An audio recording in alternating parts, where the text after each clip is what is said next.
মুআজ্জাজ হাজিরিন, আজকের আমি আপনাদের খেদমতে যে বিষয়টি নিয়ে আলোচনা করতে চাই সেই বিষয়টি হলো পবিত্র হাদিস শরীফের আলোকে শবে বরাত এবং তার আমল। পবিত্র হাদিস শরীফের মাঝে শবে বরাতের ব্যাপারে কোনো ইশারা ইঙ্গিত আছে কিনা, কোনো বর্ণনা আছে কিনা, আমরা এ ব্যাপারে কথা শুনব এবং হাদিসের আলোকে কিছু আমল আমরা দেখব যে আমরা ওই রজনীতে কি আমল করতে পারি। মুআজ্জাজ হাজিরিন, একটা কথা মনে রাখবেন, আমি একজন মানুষ, আমার জীবনটা আমার কাছে অনেক প্রিয়। এ কারণে দেখবেন যখন কোনো বিপদে পড়ে মানুষ, তখন সন্তানাদিদেরকেও ভুলে যায়।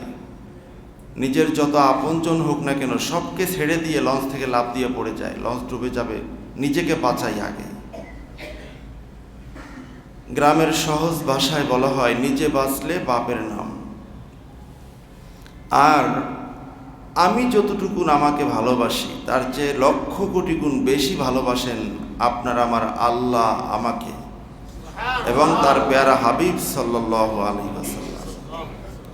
এক নম্বরে বান্দাদেরকে আল্লাহ আল্লাহ রসুল বেশি ভালোবাসেন, তারপরে এই ভালোবাসার কাতারে নিজের নামটা থাকে, আমাকে আমি সবচেয়ে বেশি ভালোবাসি। আর এর পরবর্তীতে যদি সিরিয়াল তৃতীয় নাম্বারে কে জানতে চান, সেটা অবশ্যই পিতামাতার কথাই বলতে হবে, যে পিতামাতার চেয়ে একজন সন্তানকে এই পৃথিবীতে কেউ বেশি ভালোবাসতে পারে না। ঠিক কিনা বলেন? এই সিরিয়ালটা আমাদেরকে মনে রাখতে হবে।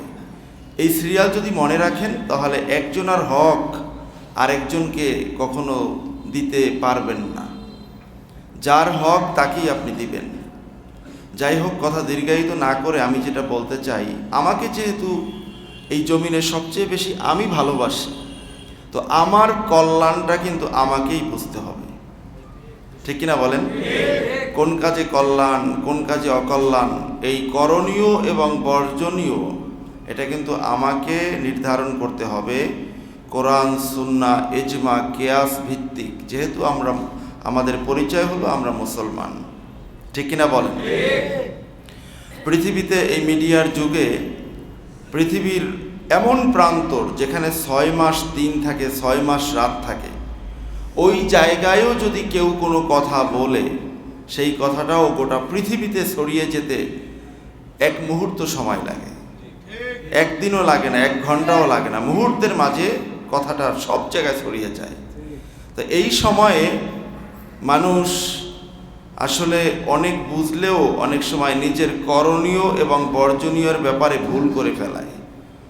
মনে করে যে অমুকে তো এত বেশি বড় পরিচিত লোক, উনি বলছেন, তো উনি বললে এটা তো আর মিথ্যা হতে পারে না।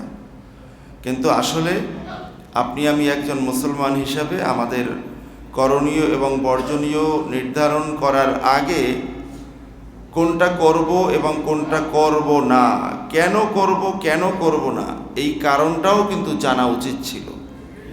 এ কারণে ইসলামের সর্বপ্রথম নির্দেশ আল্লাহ রাব্বুল আলামিন তার প্যারা হাবিব সাল্লাল্লাহু আলাইহি ওয়াসাল্লামের কাছে প্রেরণ করেছিলেন, ইকরা, হাবিব আপনি পড়ুন।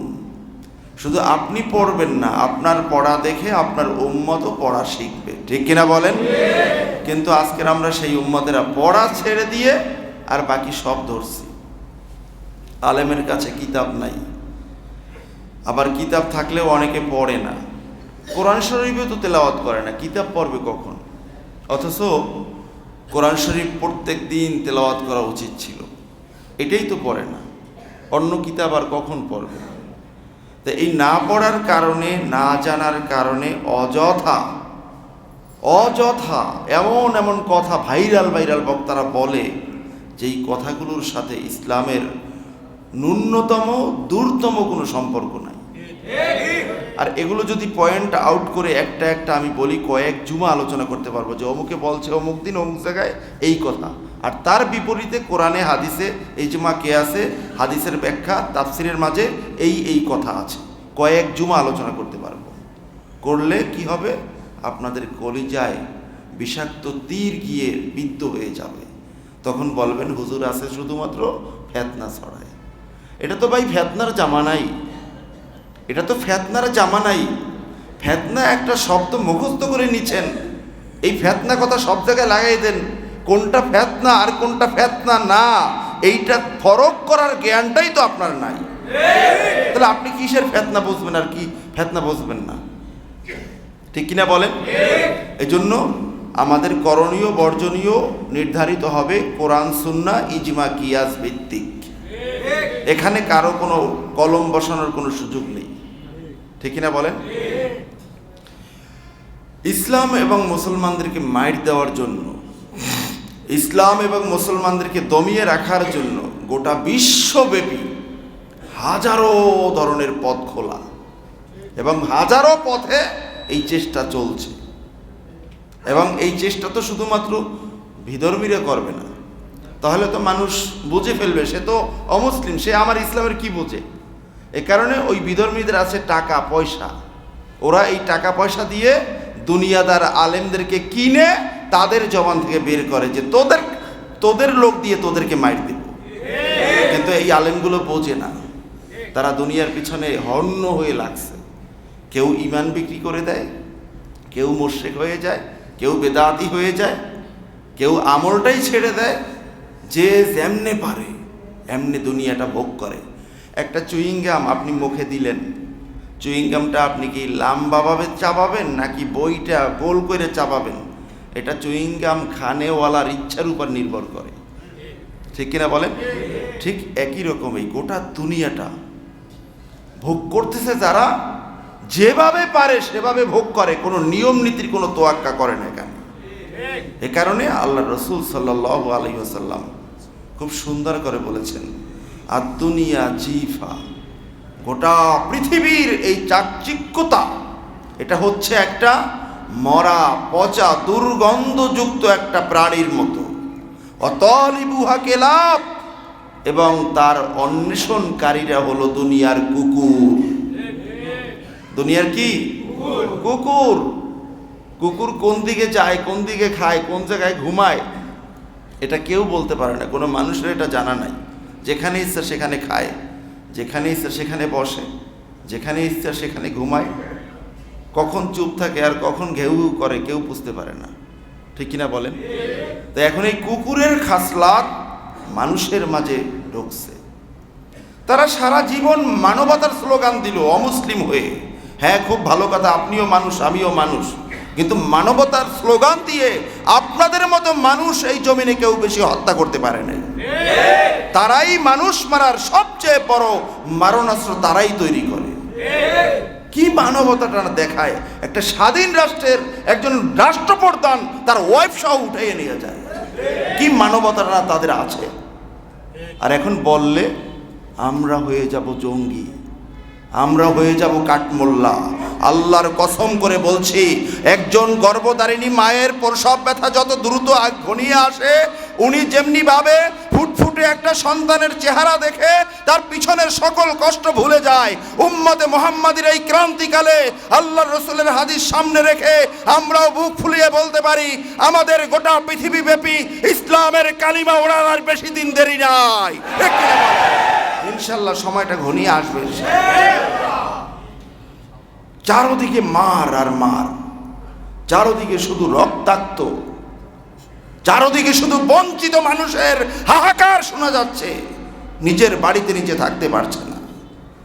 এই সময় একদল মুনাফেক, পরিচয় মুসলমান, ইহুদিদের মদদে কাজ করে।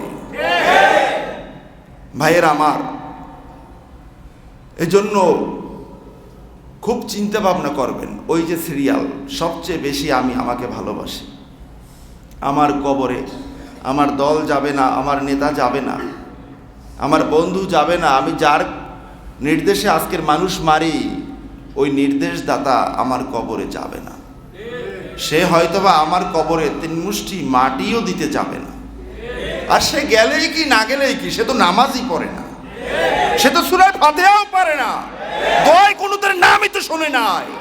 দোয়ায় কুনুত নাকি এই পাপীরা পরে জানা যায়, দোয়ায় কুনুত নাকি জানা যায় পড়তে হয়, এমন বক্তব্য আছে না সমাজে? ভাইয়ের আমার, তাহলে আসুন আমরা হাদিস শরীফ থেকে আমরা শুনব যে আসলে শবে বরাতের ব্যাপারে আমাদের কোনো আমল আছে কি নাই, ঠিক কিনা বলেন? এখন এখানে শুই না গিয়া বাইরে গিয়ে বলবেন বেদাতি বেদাতি, আপনি বেদাতি আমি বেদাতি, কে যে বেদাতি কিয়ামতের ময়দানে এটা প্রমাণিত হবে ইনশাআল্লাহ, ঠিক কিনা বলেন? সহিহ হাদিস, আল্লাহ রাসূল বলছেন মান অক্কারা সাহিবাল বেদআ ফাকাদ হাদামাদ্দিন, যেই ব্যক্তি কোনো একজন বেদাতি আলেমকে সম্মান করলো সেজন্য আল্লাহর রসুলের রক্ত ঝরা দ্বীন ইসলামকে ধ্বংস করলো। আপনি কি মনে করছেন? যাকে তাকে বেদাতি বলেন, যাকে তাকে ভণ্ড বলেন, ভণ্ডের সংজ্ঞা কি, বেদাতের সংজ্ঞা কি? অযথা খালি সুন্দর চেহারা, অনেকগুলো ক্যামেরার কারণে বক্তার চেহারা দেখা যায় না, মনে করেন যা বলছে মনে হয় যেন এখন আজকের কোরআনুল কারীমের আয়াত নাজিল হচ্ছে। হুশ জ্ঞান মেয়াম কিচ্ছু নাই।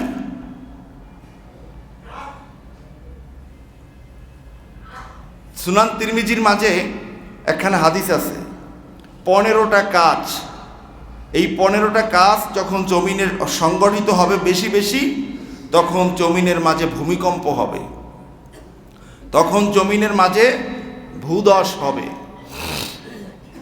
এই 15 কাজের মাঝে একটা আছে, তারা এমন একটা সময় আসবে তারা তাদের পূর্বপুরুষদেরকে গালিগালাজ করবে। তারা বুঝতো না, তারা জানতো না, তারা বেদাতি, তারা কম বুঝের ছিল। আজকের আমরা টিপ দিলেই দেখি গোটা দুনিয়া আমার হাতের মুঠে চলে আসে। ওনাদের জামানায় কি এটা ছিল? হ্যাঁ, ওনাদের জামানায় এটা ছিল না। এই কারণে দেখবেন অনেকে বলে আগের যুগের মসজিদগুলো ছিল কাঁচা কিন্তু মুসাল্লি ছিল পাকা। আজকের মসজিদ হইছে পাকা, মুসাল্লি হইল কাঁচা। কথাটা কিন্তু বাস্তব। আল্লাহর রাসূলের মসজিদে নববী কত সুন্দর টাইলস করা মসজিদ, যায় বেচারা ওমরা করতে, হজ করতে গিয়ে মোবাইলে টিকটক দেখে। মসজিদের ভিতর থেকে বিভিন্ন জায়গা থেকে হাসির আওয়াজ আসে, মোবাইলে হাসে, টিকটকের হাসি আছে না কেমন করে, এগুলো শোনে। এটা কি একজন মুসলমানের কলিজায় এটা সাপোর্ট করার কথা? কিভাবে সম্ভব? আপনি যেই মসজিদে বসে আছেন এই মসজিদেই তো রহমাতুল লিল আলামিন আরাম করতেছেন, আপনি এখানে বসে টিকটক দেখতেছেন, হাসতেছেন, কৌতুক দেখতেছেন, হাসতেছেন। আপনার মতো মানুষ উমরায় না গেলেই তো ভালো হইতো। ভাইয়ের আমার, আসুন এখন দেখেন, গত জুমায় কিন্তু কোরআনুল কারীমের আলোকে শবে বরাতের উপর আলোচনা করছিলাম, আপনাদের মনে আছে না? আপনারা ছিলেন না নাকি প্রতিদিন নতুন মুসাল্লি? মনে আছে না? কোরআনে এবং তাফসিরে শবে বরাত আছে না? আজকের আমরা দেখব হাদিসের আলোকে। এখন হাদিসের আলোকে বললে একদল মানুষের মনের ভিতরে চুলকানি শুরু হয়ে যায়, কয় এই হাদিসটা কি সহি, এই হাদিসটা কি দঈফ, এটা কোন কিতাবে আছে, ইত্যাদি ইত্যাদি। আর চুলকানিটা শুরু হয় কার বেশি? যেই লোক জীবনে হাদিসের সংজ্ঞাটাও পড়ে নাই। ওনার একজন মৌলবী আছে, উনি টিভি মৌলবী, অথবা উনি ইউটিউব মৌলবী, অথবা উনি এমন এক পরাকাষ্ঠের ভিতরে চার দেয়ালের মাঝে বসে বসে বক্তৃতা দেন যা ওনাকে কোনোদিন ফিল্ডে মাহফিলে মঞ্চে দেখা যায় না ওনাকে। এমন একজন মানুষের কথা ওনার মনের মাঝে গাঁথা আছে। আল্লাহ রাসূলের হাদিসের সংখ্যা, আমি আপনাদের এই কথাগুলো প্রায় প্রায় বলি এ কারণে যে আপনাদেরকে তো চুরি করে নিয়ে যাচ্ছে অন্যরা। ওই যে বললাম আমাদের বাপদাদারা ভুল করে গেছে, আমরাও কি ভুল করব? এটা এক প্রকার গালি না? এটাই তো এক প্রকার গালি। আমাদের বাপদাদারা কিচ্ছু পারে নাই, তো ওটা জাহান্নামী, ওটা কি জাহান্নামে চলে গেছে? তা আপনার বাপদাদা আপনার পূর্বপুরুষদেরকে জাহান্নামে দিলে আপনি খুব আনন্দ ফুর্তিতে থাকবেন, আপনি খুব আনন্দ ভোগ করবেন, এটা কেমনে চলে? বরং আমি তো চাই আমি জান্নাতে যাব, আমার পূর্বপুরুষ এবং আমার অধস্থ আমার পরবর্তী সব মানুষকে আমি নিয়ে যাব, ঠিক কিনা বলে? শুধু তাদেরকে নয়, যাদের সাথে আমাদের অন্তরের ভালোবাসা আছে তাদেরকে সহ জান্নাতে থাকবো ইনশাআল্লাহ। এখন হাদিসের কথা বললেই বলে এটা কি সহিহ হাদিস?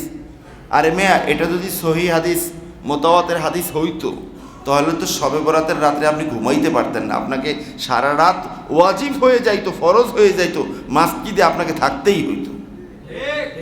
এটা নফল, এটা কি নফল। করলে আপনার লাভ আছে, না করলে লস নাই।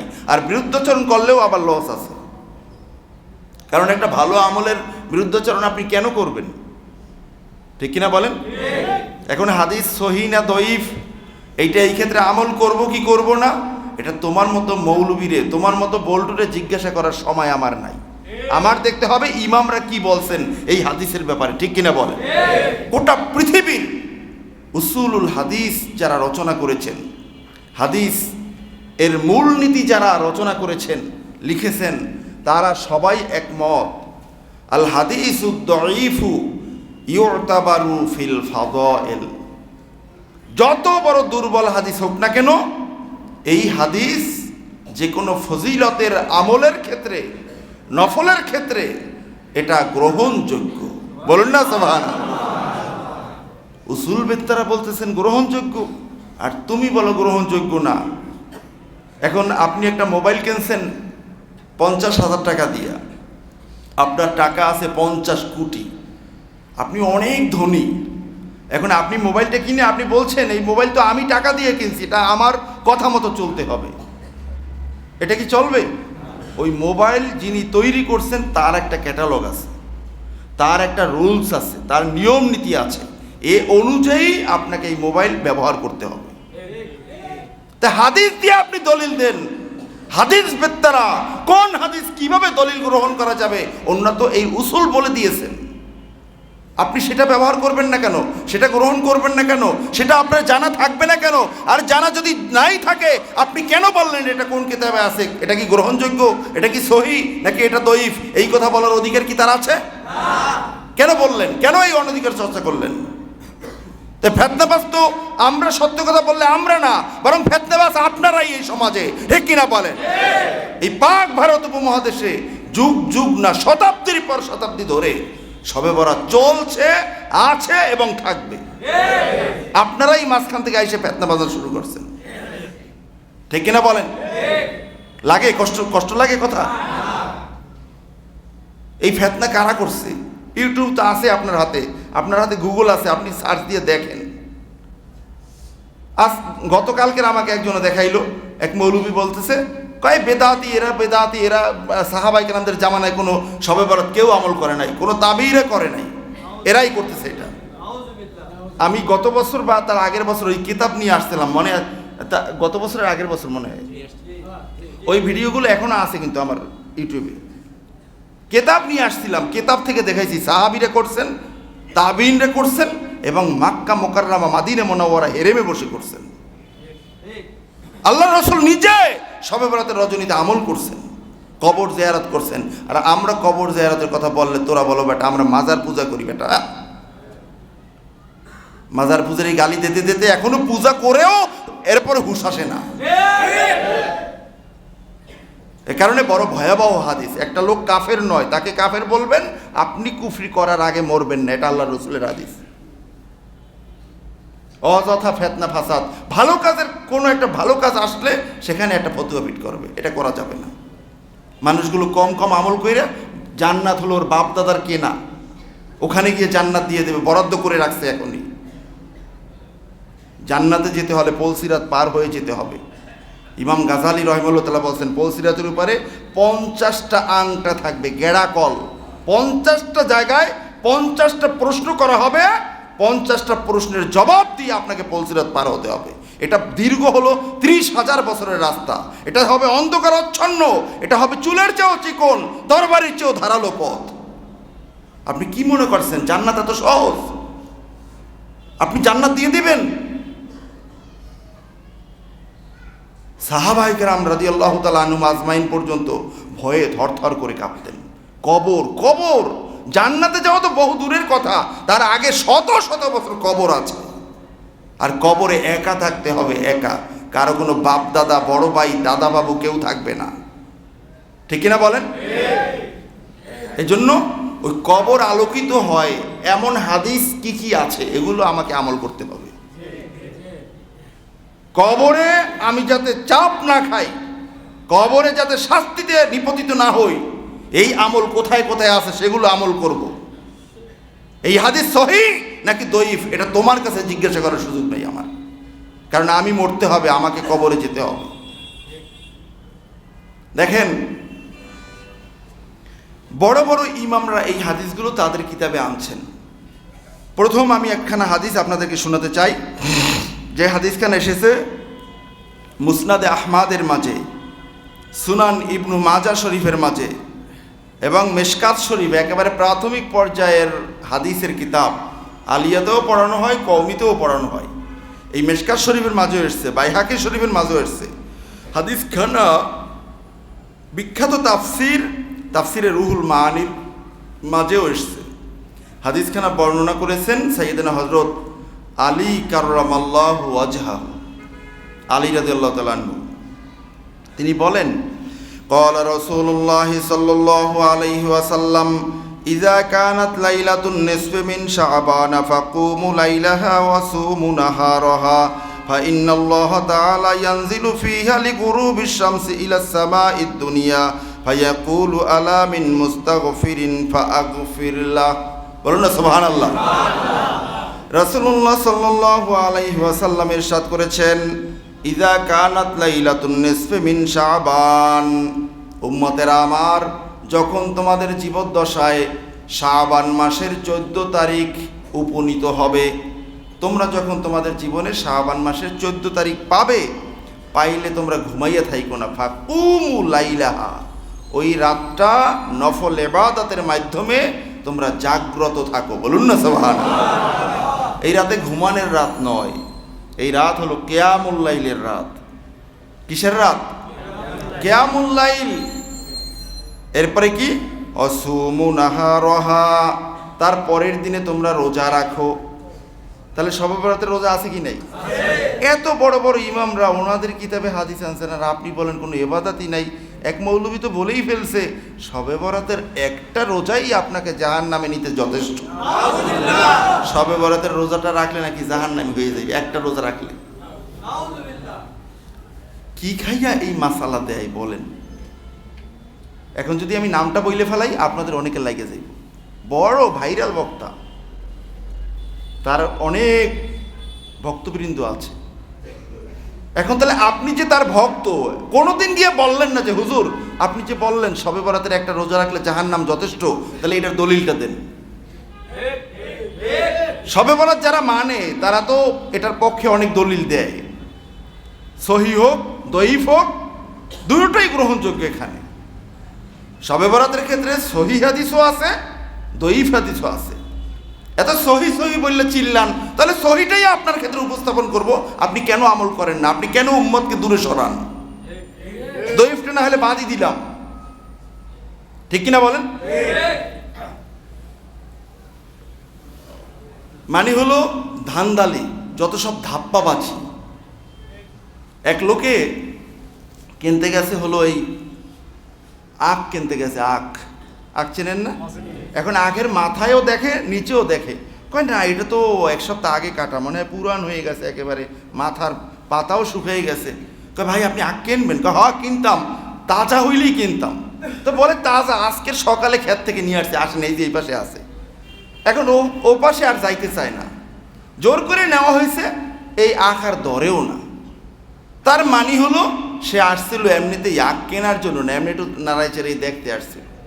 কারণ সে যে শর্ত দিল, এই শর্ত অনুযায়ী তো আখ বিক্রেতা আখ দিচ্ছে, এখন কিনছেন না কেন? তাহলে আপনি শবে বরাত খালি দঈফ বলে চিল্লান, সহিহ হাদিস তো আছে, তাই এটা আমল করেন না কেন? আপনি যেই দাদারে মানেন ওই দাদাও এটা বলছে সহিহ হাদিস, ওই দাদাও এটাকে দঈফ হাদিস বলতে পারে নাই।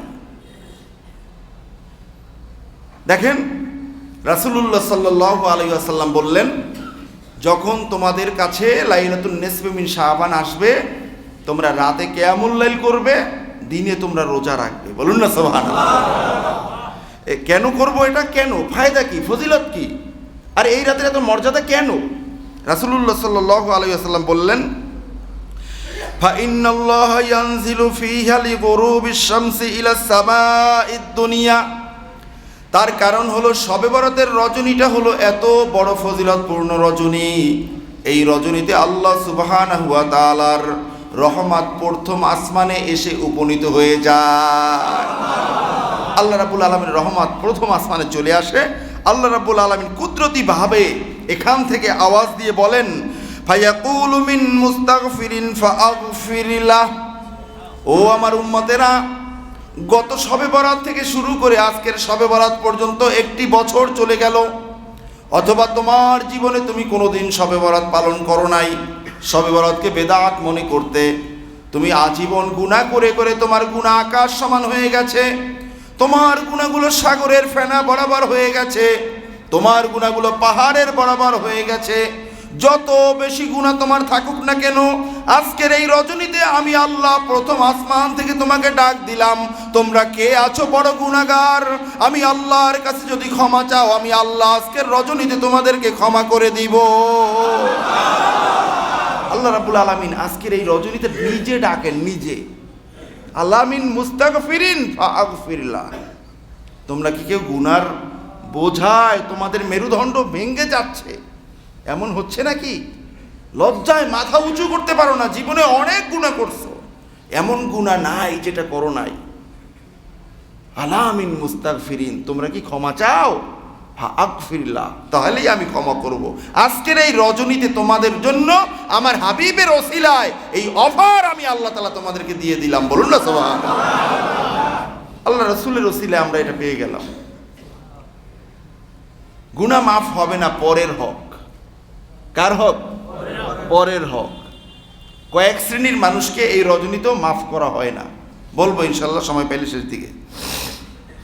এরপরে কি আল্লাহ রাব্বুল আলামিন এরপরে বলেন, আলা মিন মুস্তারজিকিন ফাআরযুকু লাহু।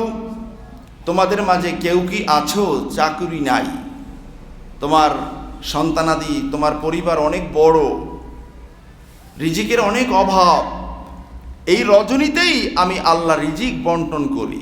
তোমরা আমার কাছে রিজিক চাও, তোমার যা দরকার তার চেয়েও বেশি আমি আল্লাহ দিয়ে দিব। বলুন না সুবহানাল্লাহ। প্রথম বললেন গুনাহের কথা, দ্বিতীয় বললেন রিজিকের কথা, তৃতীয় আরেকটা কথা বললেন, আলা মিন মুবতালিন ফাওয়াফি।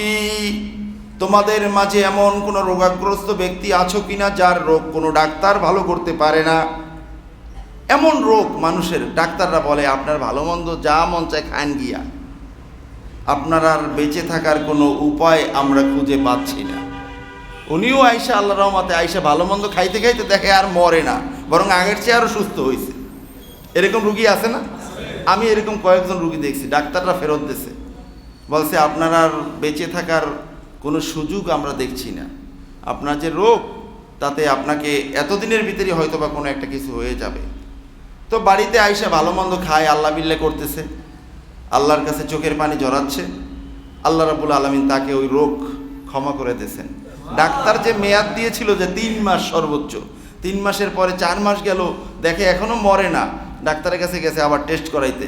ডাক্তারে কয় এটা কি অবস্থা, আপনার তো রোগই নেই, যেই রোগের কারণে আগের আপনার টেস্ট আর এই টেস্ট এটা তো মেলে না, আগেরটার ভিতরে ছিল শুধু রোগ আর রোগ, আর এখন তো আপনার ওই রোগের কোনো নাম নিশানাও নাই, কি করলেন? তাহলে সব ডাক্তাররাও আল্লাহ রাব্বুল আলামিনের রহমতের কাছে মাথা নত করতে বাধ্য। ডাক্তাররা কি করবে? ডাক্তার তো ওসিলা। ডাক্তার যেমনিভাবে ওসিলা, তাবিজ ব্যবহার যারা করে এটাও একটা ওসিলা, এটাও একটা শেফা, ঠিক কিনা বলেন? তাবিজ। এখন এই যে গত পরশুদিন আমার বাসায় যে কোনো একটা ব্যাপারে কথা উঠতে গিয়ে আমার ওয়াইফ বলতেছে যে আরেকজনের রেফারেন্সে যে সে বলতেছে যে এগুলো সব শিরক। ওই আমার বাসায় আমি একটা লাল লেখা টানাই রাখছি, আমার এখানেও আছে, দেখবেন এই রুমেও আছে। আমি যেটা কখনো হাদিস, কোরআনের আয়াত যা ভালো মনে করি লেখে লেখে আমার পড়ার রুমে চারোপাশে অনেক আমার হাতের লেখা বোঝাই, লাল নীল সবুজ কাগজে সাদা কাগজে লেখে লেখে অনেক টানাইছে। ওই রুমে কেউ ঢোকেও না, ভয় পায়, হুজুরে খালি 4 দেয়ালে তাবিজ লেখা টানাই রাখছে। আমি কই তাবিজ পড়তে পারে না বেটা, এই কারণে তাবিজ। ওখানে তো সাহাবীর নামও আছে, কি কোন কিতাবের হাদিস ওই কিতাবের নামও আছে এবং হাদিস নাম্বারও আছে। একদিন এরকম বসে আমি একজনকে অনেক সময় পরে এই দেয়ালে এইটা আছে, এখানে এইটা আছে, এখানে এইটা আছে, পইরে পইরে তর্জমা শুনাইছি অনেক। বলছি ভালো কথা দেখেই তো আমি এটা লাগাইছি, কারণ এগুলো হলো সব আমার ওস্তাদ। বাইরে বের হওয়ার সময় একটা চোখে পড়ে, এক এক জায়গায় এক একটা লাগাইছি। মাহফিলে আসার সময় একটা চোখে পড়ে যেটা এই সময় দরকার, পড়ার টাইমে আরেকটা চোখে পড়ে যে সময় ওইটা দরকার। রাত্রে ঘুম আসলেও ঘুম চলে যায় ওই হাদিসের দিকে তাকাইলে, সারা রাত জাগ্রত থেকে পড়া যায়। তো এটা হলো একটা পাওয়ার অ্যাড করার, নিজের মাঝে পাওয়ার আনার একটা ওসিলা। এখন এটা শিরক হয়ে গেছে? এটা কি শিরক হয়ে গেছে? এটাকে তাবিজ বললে আপনি এটা শিরক বলবেন? হ্যাঁ, শিরকি তাবিজ হলো যেটা আপনার নানি দেয় আপনার গ্রামে বৈশা। শিয়ালের পশম, চিতার মাটি, মরা মাংসের হাড্ডি দিয়ে যে তাবিজ বানানো হয় এটাকে বলা হয় তামিমা, এটাকে তাবিজ বলে না। ঠিক কিনা বলেন? এটার নাম কি? তামিমা, তামিমা। আর এই যে তাবিজ, এই তাবিজ থেকেই সূরায়ে ফালাক এবং নাস। আপনি তাবিজ বাদ দিলে সূরায়ে ফালাক নাস বাদ দিতে হবে। আপনি যদি বলেন আউযু বিল্লাহি মিনাশ শাইতানির রাজিম, এই আউযু তো তাবিজ থেকেই আসছে, আপনি তো জানেন না। ওই যে রিক্সাওয়ালার মতো, আপনি ইউনিভার্সিটি চেনেন কিন্তু বিশ্ববিদ্যালয় চেনেন না। আপনি তাবিজকে বললেন শিরক, আর এখানে বসে বলেন তাবিজ ব্যবহার করছো, নাউজুবিল্লাহ নাউজুবিল্লাহ নাউজুবিল্লাহ। আপনি যে নাউজুবিল্লাহ 3 বার বললেন, বেটা তো তাবিজ ব্যবহার করছে একবার উনি নাউজুবিল্লাহ, আপনি তো 3 বার নাউজুবিল্লাহ হয়ে বসে আছেন।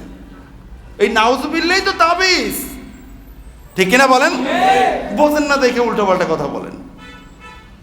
এখন বাংলাদেশের অনেক মানুষ আছে না বুঝুইনারা, যেটা বোঝে না ওইটা নিয়েই কাজ করে, আর এটা সফলতাও তারা অর্জন করে, দিন দিন লাখপতি কোটিপতি হয়ে যাচ্ছে। কত আরাম! দেখেন রাসূলুল্লাহ সাল্লাল্লাহু আলাইহি ওয়াসাল্লাম বললেন যে এমন রোগ যেই রোগের শেফা পৃথিবীর কোনো ডাক্তারের ওসিলায় হলো না। তুমি এখন দিন গুনছো কখন তোমার কাছে মালাকুল মাউত আসবে, তুমি আমার কাছে ক্ষমা চাও, আমার কাছে রোগ মুক্তির জন্য দোয়া করো। আমি রাব্বুল আলামিন ইচ্ছা করলে তোমাকে আমি রোগ মুক্ত করে দিব। সুবহানাল্লাহ। 3টা জিনিসের কথা বললেন, 3টা জিনিসই একজন মানুষের জীবনে প্রয়োজনীয়তার সিরিয়ালে অন্যতম থাকে। ঠিক কিনা বলেন? এখন এই 3টা বলে আল্লাহ রাব্বুল আলামিন তার হাবিবের মাধ্যমে জানিয়ে দিয়েছেন আলা কাযা আলা কাযা হাত্তা ইয়াতলু আল ফাজর। এভাবে করে আরও একজন মানুষের জীবনে যত প্রয়োজন থাকতে পারে সব প্রয়োজনগুলোর নাম ধরে ধরে আল্লাহ তাআলা বান্দাকে ডাকতে থাকেন। কখন? হাত্তা ইয়াতলু আল ফাজর, সুবহে সাদেক উদিত হওয়া পর্যন্ত, মানে ফজরের ওয়াক্ত পর্যন্ত। বলুন না সুবহানাল্লাহ। সারা রাতটাই বরকতপূর্ণ রাত। তাহলে শবে বরাত হাদিসে আছে কি নাই? ফজিলত আছে কি নাই? এই হাদিসের থেকে আমরা আমলও পেয়ে গেলাম। সারা রাত আপনি ইবাদত বন্দেগী করবেন, যা ইচ্ছা তাই করেন, নফল ইবাদত, কোরআন তেলাওয়াত করেন, নামাজ পড়েন, রাতের ভিতরে রোজাও রাখেন নাকি? রাতে কি রোজা রাখা যাবে? রাতে সাহারি খাইতে হইবে। ঠিক কিনা বলেন? এখন আপনি যে কোনো নফল ইবাদত করে সারা রাত কাটান, রাতটা ঘুমাইয়েন না, যেহেতু হাদিসে আছে। ইবাদত বন্দেগী করেন, তাসবিহ তাহলিল পড়েন, অথবা আপনার কেরাত অশুদ্ধ, আপনার মসজিদের ইমাম সাহেবকে বলেন যে হুজুর এই রাত্রে আপনি আমাকে কমপক্ষে 3-4টে সূরা একটু শুদ্ধ করে শিখিয়ে দেন, সারা রাত আপনার কাছে থাকবো। জীবনের একটা অন্যতম পাথেয়। আপনি যা কিছু জোগাড় করছেন, বিল্ডিং, ব্যাংক ব্যালেন্স, অমুক তমুক, এগুলো কিচ্ছু যাবে না। ওই এক রাতে হুজুরের পাশে বসে যে আপনি সূরাটা শুদ্ধ করলেন, এটা দেখবেন আপনার কবরটা আলোকিত হয়ে যাবে। সুবহানাল্লাহ। এখন অন্য রাতে তো আপনার সময় হয় না, হিসাব নিকাশ, ব্যবসা বাণিজ্য, কত কি থাকে। এখন এই সময় তো বন্ধ, পরের দিন অফিস বন্ধ না? পরের দিন অফিস বন্ধ। সুতরাং সারা রাত থাইকে থেকে আপনি ইমাম সাহেবের কাছে এগুলো শেখেন, বা যে পারে তার কাছে শেখেন। রাতটাও জাগ্রত থাকলেন এবং ভালো একটা উত্তম ইবাদতের মাঝে আপনি রাতটা কাটাইলেন। ঠিক কিনা বলেন? এই কারণে ওই যে আমি আগে কোন বছর একেবারে ইসের পর্যন্ত, সাহারির আগ পর্যন্ত 5 ঘন্টার মতো আলোচনা করছিলাম যে শিখুক, যদি যার মনে রাখার সে রাখবে। কারণ রেকর্ডিংও তো হচ্ছে, অনেকে মোবাইলে রেকর্ডিং করে, আমার আলাদা রেকর্ডিং হচ্ছে। যার মনে রাখার সে রাখবে, কেউ যদি উপকৃত হয় হবে। সাইরে দিলে রাস্তা রাস্তায় ঘুরবে আর ওই লাল নীল বাতি দেখবে, তার চেয়ে এখানে থাকুক, গিয়ে সাহারি খাইব। এখন দেখেন, তাহলে এই হাদিস আমরা পাইলাম। এখন আমি আরেকখানা হাদিস আমি আপনাদেরকে শোনাবো, যেই হাদিসখানাকে গোটা পৃথিবীর সব আলেমরা সহি বলছেন শবে বরাতের ক্ষেত্রে। সবাই একটু জোরে সোরে খুশি হয়ে বলেন না সুবহানাল্লাহ। হাদিসখানা এসেছে সুনান ইবনু মাজাহ শরীফের মাঝে, মুজামুল কাবিরের মাঝে, মুসনাদে আহমাদের মাঝে, আওসাতে তাবরানির মাঝে, আল মুসনাদুল জামের মাঝে, এরপরে জামিউস সগীরের মাঝে, এবং তাফসির গ্রন্থ তাফসিরে বাগাবি এবং তাফসিরে ইবনু কাসির, এই দুই তাফসিরের মাঝেও এই হাদিসখানা আসছে। হাদিসখানা বর্ণনা পাওয়া যায় দুইজন বিশিষ্ট সাহাবী থেকে। একজন হলেন সাইয়েদনা আব্দুল্লাহ ইবনে আমর ইবনুল আস রাদিয়াল্লাহু তাআলা আনহু, আরেকজন হলেন আবু মুসা আল আশআরি রাদিয়াল্লাহু তাআলা আনহু। এই দুইজনের নাম বলেই বলা হয়েছে কলা, তারা দুইজনেই বলছেন। কি বলছেন? ক্বালা রাসূলুল্লাহ সাল্লাল্লাহু আলাইহি ওয়াসাল্লাম ইন্নাল্লাহা তাআলা লা ইয়াত্তালিউ ফি লাইলাতিন নিসফি মিন শাবান। নিশ্চয়ই রাসূলুল্লাহ সাল্লাল্লাহু আলাইহি ওয়াসাল্লাম ইরশাদ করেছেন, নিশ্চয়ই লাইলাতুল নিসফি মিন শাবানে অর্থাৎ শবে বরাতের রজনীতে রাব্বুল আলামিন তার গোটা পৃথিবীর বান্দাদের দিকে রহমতের নজরে তাকান। সুবহানাল্লাহ। লা ইয়াত্তালিউ ফি লাইলাতিন নিসফি মিন শাবান। শাবান মাসের 14 তারিখ দিবাগত রজনী, যেটা আমাদের বাংলাদেশের শবে বরাত, এই রজনীতে রাব্বুল আলামিন দয়ার দৃষ্টিতে, রহমতের দৃষ্টিতে, ক্ষমা করার খেয়ালে বান্দার দিকে তাকান। তাকাইয়া কি করেন? ফায়াগফিরু লিজামিই খালকিহি, গোটা পৃথিবীর সমস্ত মানুষদেরকে আল্লাহ রাব্বুল আলামিন ক্ষমা করে দেন। সুবহানাল্লাহ। পৃথিবীর সব মানুষ যারা কিয়ামুল লাইল করতে থাকে আল্লাহ তাআলা সবাইকে ক্ষমা করে দেন, যে তারা তো আমি রবের রহমত পাওয়ার আশায় জাগ্রত আছে। ঠিক কিনা বলেন? নাকি আতশবাজি করার আশায়, নাকি ওই কি বলে হালুয়া রুটি খাওয়ার আশায়? এই দিনে মানে 14 তারিখ দিনে পুরান ঢাকায় বিভিন্ন জায়গায় হালুয়ার উৎসব চলে না? হালুয়া খান, সমস্যা নাই, কিন্তু যদি বলেন খাইতেই হবে। আমি ফাজিলে থাকতে আমার মাদ্রাসা থেকে প্রায় 7-8 কিলো দূরে একটা জায়গায় এই রমজান মাসে শুধুমাত্র 1 মাসের জন্য আমি ইমামতি করছিলাম, তারাবি পড়াইতাম এবং ওই সকালে মক্তব পড়াইতাম। তো ছাত্র আমাকে আমার প্রিন্সিপাল হুজুর দিয়েছে যে সাইফুল তুমি যাও, বোর্ডিংয়ে থাকবা কি, ওখানে গেলে থাকা খাওয়া ভালো, বোর্ডিংয়ের খানা দরকার নাই, তোমার তো আবার পরীক্ষা আছে রমজানের পরে, তো যাইয়ে থাকা ভালোভাবে খাবা আর ভালোভাবে পড়াশোনা করবা, আর নামাজ তো তুমি পড়োই, ইত্যাদি ইত্যাদি বুঝাই আমাকে ওখানে পাঠাইছে। এখন গিয়া শুনি কয় হুজুর আমাদের এই মসজিদ তো নতুন, শবে বরাতের রাত্রে আমরা রুটি আর শাক খাইছি। আমরা রুটি আর শাক মানে? কয় রুটি আর শাক খাইলে আমাদের এলাকাতে সবাই জানি হাসরের ময়দানে সূর্যটা আসবে মাথার উপরে, শবে বরাতের রাত্রে যদি রুটি আর শাক খায় ওই সূর্যটার আলো এবং মাথা মাঝখানে নাকি এই রুটি আর শাকে আইসা ছায়া দেবে। আমি বললাম এটা পাইলেন কই? কয় হুজুর আমাদের এলাকায় সবাই জানে। আমি বলছি তাহলে এই যারা জানে শবে বরাতে যারা আসছিল আপনাদের মসজিদে, এদেরকে সবাইকে আবার শবে কদরে এক করেন, একেবারে ওইরকম মানুষের জমায়েত করেন, আমি আলোচনা করবো ইনশাআল্লাহ। পরে তাদেরকে বুঝালাম যে এগুলো হলো বেদাত, এগুলো হলো কুসংস্কার। শবে বরাতের রাত্রে আপনি যা খান, যা ইচ্ছা খান, কিন্তু ওটা খেতেই হবে। আপনি শাক না আরও লতা পাতা চাবাই খান, কি হবে? কিচ্ছু হইতো না, মন চায় খান, কিন্তু আপনার খেতেই হবে, এটা বলা যাবে না। ঠিক কিনা বলেন? এখন রাব্বুল আলামিন এই রজনীতে সব মানুষদেরকে ক্ষমা করে দেন, ইল্লা তবে ব্যতীত ছাড়া, কারা ছাড়া? লিমুশরিকিন, যারা শিরিক করে তাদেরকে ব্যতীত, আও মুশাহিনিন, অথবা যারা মানুষদেরকে হিংসা করে। মানুষদেরকে কি করে?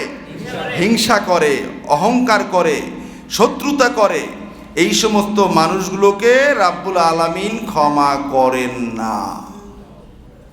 তাহলে মোশরেক, আমরা কিন্তু এই নির্বাচন কেন্দ্রিক অনেক মোশরেক নতুনে নাম লেখাইছে মোশরেকের আছে না? নিজের নেতাকে মনে করে কি আল্লাহর কথা কি, নেতাই সব, মুসলমান, নামাজও পড়ে, আবার নামাজ নাকি পড়ে। তা এই সমস্ত শিরকি কার্যক্রম করা যাবে না, বুঝতে পারছেন কথা? এরপরে হলো আপনি আমার মুসলমান ভাই, আমি আপনার মুসলমান ভাই, আপনার সাথে আমার বিদ্বেষ থাকতে পারবে না। আপনি একদল করেন, আমি একদল করি, আমার ভালো লাগে, আপনি আপনার ভালো না লাগলে না করেন, কিন্তু বিদ্বেষ করতে পারবেন না। তবে এই দল করতে গিয়া আপনি ইসলামের নাম দিয়া ইসলামের 12:30 বাজাইবেন, এখানে কথা বলা যাবে না, কথা বললে ফেতনা, এটা হলো নতুন একটা ফেতনা, ডেকেরা বল, এখানে তো বলতেই হবে। এ কারণে হাদিসে আছে কিছু মানুষের গীবাত করা যায়, এলাকার নেতা চাপাবাজ, ধাপ্পাবাজ, ধান্দাবাজ, সামনে কথা বলা যায় না, কথা বললে এত ফ্রেশ কথা বলে আর এত সাদা জামা গায়ে দেয়, উনি মনে হয় যেন এইমাত্র 4th আসমান থেকে নাজিল হয়েছে, আল্লাহর ফেরেশতা। এমন লম্পট আছে না সমাজে? তো এই লম্পটের লম্পটগিরি কোথায় কি করে, ব্যাংকে কোথায় করে, কোন রাত্রে কোন বাসায় যায়, কোন জায়গায় লাল পানির আড্ডা বসায়, সবগুলো খুলে খুলে সমাজের মানুষকে বলে দিতে হবে। এটা হলো শয়তান, তার দলে যাওয়া যাবে না, তার গীবত করতে হবে, গীবত করলে সওয়াব হবে, কারণ তার এই জাল থেকে আরেকজন মানুষ বাঁচতে পারবে জানলে, বলবে ইন্না লিল্লাহ, কি বলেন, তাকে আমি এত ভালো মনে করি, তার জন্য জীবন দিয়ে দিতে পারি, এই লোকটা এত খারাপ, আছে না এরকম? এই লোকটার এগুলো বলে দিতে হবে। তাহলে এই 2 শ্রেণীর মানুষকে আল্লাহ রাব্বুল আলামিন ক্ষমা করেন না, এটা হাদিসে আছে। তা এর সাথে সাথে আরও কিছু অপরাধ আছে যে অপরাধগুলোকে রাব্বুল আলামিন ক্ষমা করেন না, যেমন সুদখোর, ঘুষখোর, এগুলো পরের হক। সুদ খাওয়া, ঘুষ খাওয়া কি পরের হক নষ্ট করা। আপনি ঘুষ খাইলেন, কেন খাইলেন? আপনাকে সরকার চাকরি দিয়েছে বড় একটা চেয়ারে, এই চেয়ারের কাজ যেটা, এই কাজ যত জনের কাছে আছে তত জনের খাদেম আপনি। আপনি কেন ঘুষ খাবেন? আপনি শিক্ষা মন্ত্রণালয়ে বসে আছেন, শিক্ষা মন্ত্রণালয় বাংলাদেশের প্রত্যেকটা জেলার, প্রত্যেকটা থানার, প্রত্যেকটা বাড়িতে মানুষ আছে যিনি শিক্ষার সাথে জড়িত। ওনার একটা কাজ ফাইল লইয়ে আপনার কাছে যাবেন, আপনি সাথে সাথে করে দিতে বাধ্য হবেন যদি তার কাগজপত্র ঠিক থাকে। আপনি কেন ঘুষ খাবেন? আপনি কেন ঘুষ খাবেন? তার হক নষ্ট করছেন আপনি। এখন এই সুদখোর, ঘুষখোর, এদেরকে আল্লাহ রাব্বুল আলামিন এই রজনীতে ক্ষমা করবেন না। 2 নম্বর হলো কি মদ পানকারী, মদ যারা খায়, ওই যে হাদিস শুনেছিলাম সম্ভবত আপনাদেরকে, মদ খাইয়া কয় হুজুর আপনারা খালি নেশা নেশা নেশা নেশা করেন, তো আমি তো মদ খাই, আমারা তো নেশায় ধরে না।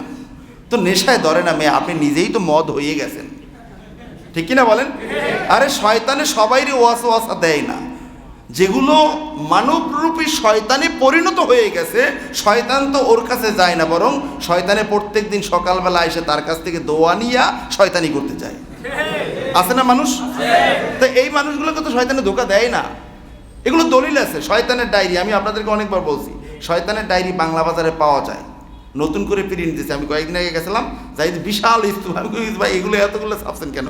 হুজুর অনেকে এই খোঁজে, খালি রশি দিয়া বুক হাউসে যাইবেন, পাইবেন 2 খণ্ড শয়তানের ডায়েরি, পড়লে দেখবেন অবাক হয়ে গেছেন। আপনার এলাকার বড় বড় মোড়লরা অনেকে শয়তানের নানা, চরিত্র মিলে যায়। এবং ওই কিতাবটা লেখা কিন্তু একজন মুহাক্কিক আলেমের, বাংলায় লেখছেন উনি, বিভিন্ন তাফসির থেকে, এগুলো তাফসিরের মাঝে আছে, রুহুল মানি, রুহুল বায়ানের মাঝে অনেক ঘটনা আছে শয়তানের সাক্ষাৎকারের ব্যাপারে, এগুলো ওখানে উপস্থাপন করা হয়েছে বেশিরভাগই। এখন এই যে মদ পানকারী নেশায় ধরে না, খাইতে খাইতে খাইতে খাইতে অভ্যস্ত হয়ে গেছে, আর না খাইলে ভাল লাগে না, খাইলেই তার স্বস্তি। তো এ লোকটার দোয়া কবুল হইবে কেন? এ কারণে আল্লাহ রসুল বলছেন মদ খাইছে, অল্প মাত্রায় খাইছে, বা এটা একেবারে নষ্ট মেয়াদ উত্তীর্ণ খাইছে, এটা নেশায় ধরে নাই। নেশায় যদি না ধরে তাহলে রাব্বুল আলামিন তার 40 দিনের ইবাদত কবুল করবেন না, চাই সেটা ফরজ হোক আর নফল হোক। তার নেশায় ধরে নাই, বলবেন হুজুর তা ধরলে কি কবুল হইতো? না, ধরলে রাব্বুল আলামিন 40 দিন তার দিকে রহমতের নজরে তাকাবেনই না। তাই এই 40 দিনের ভিতরে যদি এই মদ পানকারীটা মরে, বেঈমান হয়ে মরবে না? কি বলেন, বেঈমান হয়ে মরবে না? কি বুদ্ধি! কয় হুজুর আমি তো মদ খাই, আমার তো নেশায় ধরে না। তা নেশা যে বলেন, আমি তো নেশা করি না, আমি তো এটা আমার জীবন বাঁচিয়ে রাখি। তাহলে এই মদ পানকারীর দোয়া আল্লাহ রাব্বুল আলামিন কবুল করবেন না, এই রজনীতে ক্ষমা করবেন না। মা বাবাকে যারা কষ্ট দেয় তাদেরকে আল্লাহ তাআলা ক্ষমা করবেন না। মুশরিক, হিংসুক, আত্মীয়তার সম্পর্ক ছিন্নকারী, পায়ের গিড়ার নিচে যারা বস্ত্র পরিধান করে, পোশাক পরিধান করে, এই পায়জামা, জামা, লুঙ্গি টাকনুর নিচে চলে যায়, এরকম আছে না অনেক? উপরে পড়লে নাকি এটা তার পেস্টিজে লাগে। এখন রাস্তাঘাটে দেখি মেয়েরা পরে 1 বিঘাত উপরে আর পুরুষ পরে 1 বিঘাত নিচে, পুরো উল্টে গেছে। তো সারা রাস্তার জীবাণুগুলো সব মাথায় জামা পায়জামায় লাগায়, ঠিক না বলেন? করোনার সময় অনেকের এই অভ্যাসটা গেছে, অবশ্য মরার ভয়ে কয় থুথু ফালাইলে করোনার রুগী এই থুথু আমার পায়জামায় লাগলে আমাকে করোনায় ধরবে। তো মরার আবার ভয়ও আছে।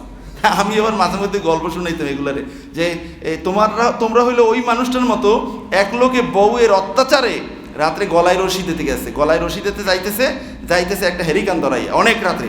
একজনে দেখে জিজ্ঞাসা করে, ভাই কই যাও এত রাত্রে? হাতে রশি কি তোমার ছাগল হারিয়ে গেছে নি? আরে না রে ভাই, আমি যাইতেছি গলায় রশি দিতে। কত হেরিকান ধরাই যাইতেছে যে? হেরিকেন নিছি এই কারণে, যদি সাপে কামড় দেয় যাইতে, জঙ্গলে যাচ্ছে। তো গেল গিয়া রশি হেরিকেন নিচে লাইকা রশি লাগাইয়া দেশে লাভ। এখন লাভ দেশে যে গাছ যতটুকু, গাছ হলো 10 হাত আর ছাগলের রশি হলো 15 হাত। লাভ দিয়ে নিচে পইরা গলায় রশি বান্ধা, পাও ভাঙ্গে ওখানে বসে আছে, মরেও নাই, হেরিকেন চলতেছে পাশে। সকালবেলা মানুষকে, কিরে তুই গলায় রশি বান্ধা, গাছের রশি ডালের উপরে, কি ঘটনা কি? আরে ভাই কইও না বেটা, বউয়ের জ্বালায় আমি আসছি গলায় রশি দিতে, হেরিকেন নিয়ে আসলাম, হেরিকেনটাও রাত্রে অফ হয়ে গেছে, মশাই খাইয়া শেষ, আমি মরলাম না, পাও ভাঙ্গে এখানে বসে আছি, আমি হাইটে বাসায়ও যাইতে পারি না। এরকম মানুষ আছে না? তো এই যে মানুষগুলো আত্মীয়, ওই যে পায়ের গিরার নিচে পোশাক পরনেওয়ালারা, তো ওনরা ওই সময়ে ওই করোনায় মরার ভয়ে উপরে উঠেছিল, মরবো না। কিন্তু আল্লাহ তাআলার পক্ষ থেকে ঘোষণা, আল্লাহ রসুল বলছেন, যাদের পোশাক গিরার নিচে পড়ে, মা আসফালা মিনাল কাবাইনে ফাহুয়া ফিন্নার, যাদের পোশাক টাকনুর নিচে যাবে, ওই টাকনুটা জাহান্নামে যাবে। এটা আল্লাহ রসুলের ঘোষণা। তো তুমি জাহান্নামকে ভয় পাও না, তুমি গলায় রশি দেওয়াকে ভয় পাও না, তুমি সাপকে ভয় পাও, ঠিক কিনা বলেন? তো সাপের, বিষাক্ত সাপে যদি কামড় দিতই বেটা, তোর কষ্ট করে গাছে ওঠা লাগতো না, গলায় রশি বান্ধা লাগতো না, তুই আগেই মরতি, এটাই তো তোর ভালো ছিল, ঠিক কিনা বলেন? তো জাহান্নামকে, করোনার মরার ভয়কে যদি ভয় পাও, তুমি আজীবনের জন্য ভালো হয়ে যাও, তোমাকে জাহান্নামের আগুনেও পড়তে হবে না, ঠিক কিনা বলেন? তো এই মানুষগুলো হলো ওই বউয়ের সাথে ঝগড়া করা ওই বেটার মতো। ওই বেটা যেরকম বউয়ের সাথে ঝগড়া করে, আর এই মানুষগুলো হলো ওই রকম, করোনার ভয়ে টাকনুর উপরে কাপড় উঠাইছে, করোনা শেষ আবার নিচে টাইনে নামাই ফেলাইছে। এখন দেখেন এরপরে কি, 8 নম্বরে হলো অন্যায়ভাবে যারা ট্যাক্স উসুল করে। পাতি নেতার আমদানি দেশে অনেক হয়েছে কয়েকদিনে, রাস্তা ঘাটে ঘাটে ঘাটে, ভাই বলি ভাই তরকারির এত দাম কেন? কি বলেন, এখন না কম দামে খাওয়া যাইবে, কোথাও কোনো চাঁদাবাজ নাই? হুজুর কন কি, আগে যা লাগতো 1 জায়গায়, এখন লাগে 3 জায়গায়। আরে কচু কিনতে যদি 3 জায়গায় কচু নিয়ে যাইতে ট্যাক্স দেওয়া লাগে, তোমাকে কে দায়িত্ব দিল বেটা? তোমার শরীর স্বাস্থ্য দেখতে তো মোটামুটি একটা মহিষের মতো দেখা যায়, তুমি কি চাকরি করতে পারো না? গাধা কোথাকার! কে বলছে অন্যায়ভাবে আরেকজনের ব্যবসার উপরে লাঠি ধরে তুমি টাকা নিয়ে যাবা? তোমাকে কে অধিকার দিল? আছে না সমাজে এই মানুষগুলো? চাঁদাবাজ। এই কারণে আমরা সামনে ভোট দিব, এমন জায়গায় ভোট দিব এই চাঁদাবাজের দাফন যেন হয়ে যায়, ঠিক কিনা বলেন? আমরা চাঁদাবাজ দেশে দেখতে চাই না। এগুলোর সব আফ্রিকার জঙ্গলে পাঠিয়ে দেন। এগুলোর সব ওই যে রোহিঙ্গাকে কোন দ্বীপে নিতে চাইছিল, কি কোন দ্বীপ? ভাষান্তর। এই ভাষান্তরে পাঠাইয়ে সব ভাষাইয়ে মারিয়ে ফেলাম। এই মানুষগুলো মরলে সমাজে শান্তি আসবে। আর মারার দরকার নাই, আমরা যেহেতু মানুষ তাদেরকেও মানবতার খাতিরে বাঁচাইয়ে রাখি। ওখানে গার্মেন্টস করা হোক, এই গার্মেন্টসগুলো সব বিদেশে চলে যাচ্ছে, ওখানে ওদেরকে নিয়ে ওদেরকে গার্মেন্টসের চাকরি শিখাইয়া ওখানে কাজ করানো হোক, দেশের উন্নতি হবে। এ কারণে আমি মাঝে মাঝে চিন্তা করি, আমি ক্ষমতা চাই না, তবে আমার মনের একটা ইচ্ছা, যদি চাইতাম আমি বৈশাই সর্বপ্রথম এই নেশাখোর, চাঁদাবাজ, চোর ডাকাত এগুলোকে এমন এক দেয়ালের ভিতরে আটকাইতাম যেখানে মিল ফ্যাক্টরি করে ভরে ফেলতাম, তাদেরকে কাজ শিখাইয়া কাজ করো, বিদেশে পোশাক রপ্তানি করব, আমাদের দেশে অনেক উন্নতি হবে, ঠিক কিনা বল? ওখানে ইয়াবা যাবে না, ওখানে বাবা যাবে না, কয়দিন পর না খাইতে এমনি ভুলে যাবে খাওয়াটা, ঠিক কিনা বলেন? এটা তো করে না, কারণ যারা ক্ষমতায় আসে তারাও চিকন লিঙ্ক আছে, চিকন লিঙ্ক আছে। ভাই শেষ জামানায় আমরা শেষ জামানার মানুষ। ফিতনা বহু রূপে বহুভাবে আপনাকে স্পর্শ করবে। বন্ধুরা আমার, বুঝতেছেন কথা? কষ্ট পাচ্ছেন? দেখেন, এরপরে আরেকজন মানুষ আছে যাকে আল্লাহ তাআলা ক্ষমা করবেন না, সে হলো জাদুকর। জাদু করে না? কালো জাদু। অনেক ভালো ভালো মানুষ শুকাইয়া ক্যাঙ্গারুর মতো হয়ে গেছে। কিরে ভাই, আলেম মানুষ, এই গলার এই হাড়টি এখান থেকে দেখা যায়, দেখি। আমি কই, কিরে ভাই আপনার এই অবস্থা কেন? কয় ভাই বললেন না, নিঃশ্বাস নেয় ঘন ঘন। কয় আমাকে কালো জাদু করছে। কে করলো কালো জাদু? কেন জাদু করা লাগবে কেন? আপনার জন্য কি দুনিয়াটা এত সংকীর্ণ হয়ে গেছে? আরেকজনে ভালো খায় থাকে পরে, এটা আপনার সহ্য হয় না? আপনি কি মানুষ না? আপনি কেন কালো জাদু করবেন আরেকজনকে? এই রজনীতে তাদেরকে ক্ষমা করা হয় না। আর এক দল হলো গণক, যারা গণনা করে, তাদেরকে রাব্বুল আলামিন ক্ষমা করেন না। তা এই যে খাসলাতের মানুষগুলো আছে, তাদেরকেও ক্ষমা করা হবে যদি শবে বরাতের আগে তওবা করে, অথবা শবে বরাতের রজনীতে এসে চোখের পানি ফালাইয়া যে আল্লাহ আমি তওবা করলাম, জীবনে আর করব না, আমার এই কাজের দ্বারা যিনি ক্ষতিগ্রস্ত হয়েছেন তার কাছেও আমি যাব, তার কাছে গিয়ে মাপ চাবো, সুদ ঘুষের টাকা যা খাইছি সব ফেরত দিব, ফেরত দিতে না পারলেও তার কাছে গিয়ে মাপ চাবো, তার অন্তর থেকে আমি ক্ষমার ব্যবস্থা আমি নিয়ে আসবো। আল্লাহ আপনি আমাকে ক্ষমা করেন। যদি এটা হয় আল্লাহ ক্ষমা করবেন, আল্লাহ অন্যথায় আল্লাহর কসম কিয়ামতের ময়দানে আপনি যাকে কথা বলে কষ্ট দিয়েছেন, এটা পরের হক নষ্ট করছেন, ঘুষ খাইছেন, সুদ নিছেন, যা করছেন, এই যে পরের হক নষ্ট করছেন, এখন আপনার দল ক্ষমতায় আপনাকে দাদা বলে সালাম দিয়ে সে কোনো মতে জীবন ধারণ করছে, কিন্তু কিয়ামতের ময়দানে আপনার বড় দাদা হবে ওই ব্যক্তি যাকে আপনি দুনিয়াতে জুলুম করছেন।